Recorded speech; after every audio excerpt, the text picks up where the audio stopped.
sih apa itu komputer? Komputer adalah alat yang digunakan untuk mengolah data sesuai perintah yang akan diprogram. Komputer sendiri saat ini sudah tersedia dengan berbagai macam bentuk seperti laptop, handphone, dan juga jam digital. Bahkan sejarah komputer ternyata sudah ada sejak jauh sebelum Masehi. Komputer pertama kali dirancang oleh Charles Babbage pada tahun 1822 dengan pemrogram pertamanya adalah Ada Lovelace. Awalnya, Babbage bermaksud untuk menciptakan sebuah mesin hitung bertenaga uap yang dapat menghitung tabel angka yang ia beri nama Difference Engine Zero sebagai komputer pertama di dunia. Perkembangan komputer dari mulai memasuki pasar hingga sekarang dapat dibagi menjadi 5 generasi. Yang pertama, pada tahun 1940 sampai 1956 adalah masa di mana komputer generasi pertama diciptakan. Komputer generasi pertama mulai berkembang pada Perang Dunia Kedua dan dikembangkan untuk desain pesawat dan peluru kendali. Komputer generasi pertama digagas oleh Konrad Zuse, seorang insinyur asal Jerman pada tahun 1941. Komputer ini menggunakan tabung hampa udara sebagai sirkuit dan drum magnetik untuk memori. Bahkan harga komputer ini sangat mahal dan besarnya sampai bisa mengisi seluruh ruangan.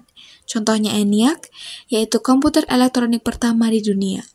Komputer generasi pertama menggunakan machine language, yaitu level bahasa pemrograman paling rendah yang bisa dimengerti oleh komputer. Bahasa pemrograman ini hanya bisa menyelesaikan satu penghitungan setiap waktu. Diciptakannya transistor pada tahun 1956 sampai 1963 menjadi penanda di mana komputer generasi kedua dikembangkan. Perkembangan generasi kedua ini ditandai dengan diciptakannya transistor untuk menggantikan tabung hampa. Dengan hadirnya transistor, komputer dibuat lebih kecil, cepat, dan hemat energi. Selain itu, pada generasi ini juga dilakukan pengembangan memori inti magnetik, dan secara umum, komputer generasi kedua sudah menggunakan bahasa pemrograman tingkat tinggi, kapasitas memorinya sudah lumayan besar, tidak membutuhkan terlalu banyak listrik, dan proses operasinya sudah cepat. Bahkan biaya pembuatan komputer ini jauh lebih terjangkau dibandingkan dengan komputer generasi pertama. Komputer ini banyak digunakan di beberapa instansi seperti universitas, perusahaan, hingga pemerintahan. Adapun penanda komputer generasi ketiga yaitu pengembangan integrated circuit yaitu pada tahun 1964 hingga 1971. Komputer generasi ketiga yang berkisar dari sekitar tahun 1964 hingga 1971 ditandai dengan pengembangan sirkuit terpadu sebagai teknologi utama untuk memproses data. Pada tahun 1958, Jack Billy menciptakan Integrated Circuit Chip, yaitu kepingan kecil yang mampu menampung banyak komponen menjadi satu. Jadi, komputer pada generasi ketiga menjadi lebih kecil, cepat, dan murah. Komputer generasi ketiga merupakan tonggak penting dalam sejarah komputasi dengan memperkenalkan teknologi yang membuka jalan bagi perkembangan lebih lanjut dalam industri teknologi informasi. Dari tahun 1971 hingga sekarang, mikroprosesor menjadi terobosan dalam pengembangan komputer generasi keempat. Komputer generasi keempat atau yang dikenal dengan komputer mikroprosesor dibuat untuk menyempurnakan komputer generasi sebelumnya. Momen komputer generasi keempat lahir adalah pada tahun 1971 silam. Komputer generasi keempat membawa perubahan signifikan dalam dunia teknologi informasi, membuka jalan bagi perkembangan lebih lanjut dalam komputasi personal, internet, dan revolusi digital yang kita alami saat ini. Nah, yang terakhir yaitu komputer generasi kelima, yaitu sekarang hingga masa depan. Perkembangan komputer generasi kelima ini ditandai dengan munculnya LSI atau Large Scale Integration yang merupakan pemadatan ribuan mikroprosesor ke dalam satu mikroprosesor. Komputer generasi kelima ini juga ditandai dengan munculnya semikonduktor. Komputer kuantum dan penggunaan nanoteknologi juga akan merubah besar-besaran wajah komputer yang kita kenal pada generasi sebelumnya. Tujuan dari komputer generasi kelima adalah mengembangkan komputer yang dapat merespons suara bahasa dan dapat belajar secara sadar. Evolusi komputer generasi pertama hingga generasi kelima mengalami transformasi yang signifikan. Dari penggunaan tabung hingga pengembangan teknologi terkini seperti kecerdasan buatan dan komputer awan, setiap generasi telah memberikan inovasi yang mengubah cara kita bekerja, belajar, dan berinteraksi dengan teknologi. Ini mencerminkan kemajuan pesat dalam kapasitas pemrosesan, ukuran, kecepatan, dan kemampuan komputasi secara keseluruhan. Nah, materi berikutnya adalah produk informatika. Produk informatika sendiri memiliki dua aspek, yaitu aspek ekonomi dan juga aspek hukum. Berikutnya, kita akan masuki pada aspek ekonomi. Komputer telah memunculkan industri perangkat keras dan lunak seperti PC, printer, laptop, tablet, dan industri perangkat lunak. Perangkat lunak mendukung kehidupan sehari-hari dalam komunikasi, bisnis, dan edukasi. Industri teknologi informasi tumbuh pesat, memberikan nilai tambah dan manfaat bagi kehidupan manusia serta menjadi kebutuhan primer. Dari sisi konsumen, teknologi informasi memberikan kemudahan dan kenyamanan dalam aktivitas, komunikasi, dan transaksi online. Selain itu, pedagang dapat menjangkau konsumen global dan layanan digital memudahkan perjalanan. Ada juga aplikasi super yang menyediakan beragam layanan dalam suatu aplikasi. Berikutnya adalah aspek hukum. Dengan adanya produk informatika, maka berpengaruh pada aspek hukum.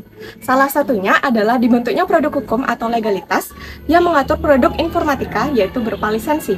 Lisensi adalah perjanjian kerjasama antara pembuat perangkat lunak yang menyediakan lisensi atau lisensor dengan pengguna perangkat lunak yang menerima lisensi atau license. Berikut beberapa dari lisensi, yaitu yang pertama adalah lisensi komersial, lalu lisensi gratis atau freeware, lisensi open source, dan lisensi domain publik.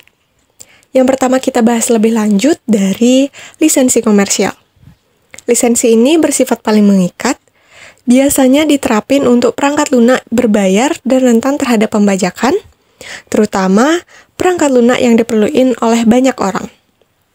Misalnya, sistem operasi, pengolah kata, gambar, dan lainnya. Oke, lanjut ya ke lisensi gratis atau freeware. Lisensi ini diterapin pada perangkat lunak yang disediakan secara gratis. Walaupun gratis, tetap nih ada aturan yang berlaku. Misal, pengguna tidak diperbolehkan untuk mendistribusikan ulang perangkat lunak tersebut atau ngubah kode programnya. Jadi, gratis untuk digunakan pribadi aja. Nah, lanjut ke lisensi berikutnya, yaitu lisensi open source. Lisensi ini ngebolehin penggunanya untuk melihat, mengubah, dan mendistribusikan kode sumber program yang digunakan untuk membuat perangkat lunak tersebut. Tetapi, sama ya, tetap ada ketentuan yang berlaku. Nah, salah satu pelopor open source adalah proyek GNU. Oke, untuk lisensi yang terakhir adalah lisensi domain publik. Lisensi ini adalah jenis lisensi di mana hak cipta terhadap perangkat lunak udah dilepasin sama pembuat perangkat lunaknya.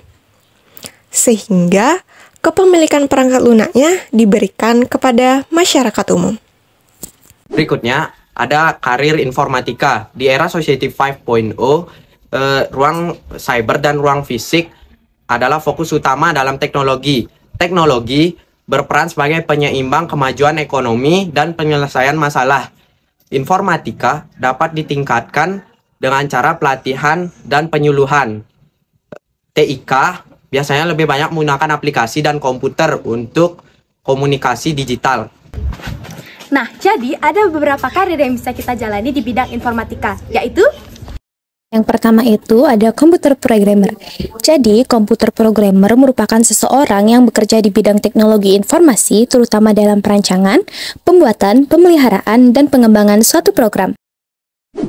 Yang kedua ada software developer. Jadi, software developer memiliki peran untuk menganalisis kebutuhan pengguna dan software requirement untuk menentukan kelayakan suatu desain dalam batasan waktu, risiko, kualitas, dan biaya. Software developer juga bertugas untuk mengembangkan desain sistem, software, prosedur, dan dokumentasi pengujian. Selanjutnya ada IT architect. Jadi, IT arsitek bertugas untuk mendesain arsitektur teknologi informasi untuk mendukung proses suatu perusahaan. Lalu selanjutnya ada sistem analis.